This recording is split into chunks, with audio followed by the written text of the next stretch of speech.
ये नीलांचल निवासाय नित्याय परमात्मने बलभद्र सुभद्राभ्यं जगन्नाथाय ते नमः। जय जगन्नाथ स्वामी।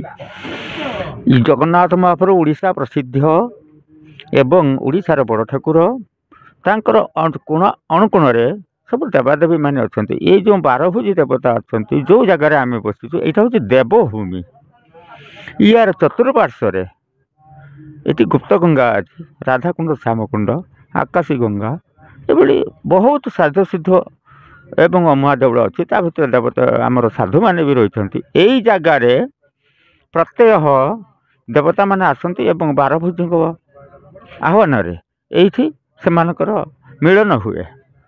एवठू महापुरुषों लेखन अनुसार यही कलिजुगर शेष समय एवठू खेल आरंभ हम। एवठू खेल आरंभ हो प्रथम जीव बिरजा, बिरजार जी भैरवी मुंडिया, भैरवी मुंडिया आसवे आमर श्री जगन्नाथ धाम। ये तापर आमर सारा पृथ्वी खेलमय हो छड़ा से वंचित रही आमे माने साधुसंत माने पूर्वर तो साधुसंत बहुत ये अच्छा गुप्त भाव में दर्शन पाइबा बड़ कष्टकर कथा। जो मैंने राति राति रही जो मान दिव्य चक्षु खोली से दर्शन पाँच।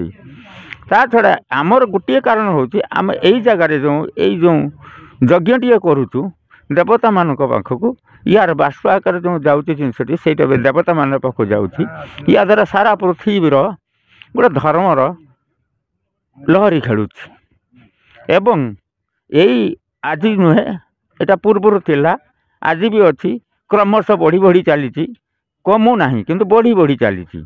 या द्वारा हम कौन जो कलिर शेष प्रभाव समय किछि लोक माँ बारभुजी शरणागत जो मैंने अच्छा से किछि ना किछि मुक्तिर पथ अच्छी। आउरी भी तो बहुत अनेक कथा अच्छे कहानी कही सर ना। महापुरुष अच्युत जहाँ लिखिं मालिका मानक ये बारभुजी किए कौटू आसी केमी होते से सब महापुरुष मालिका भितर रही तो कही हेनी से समय ना।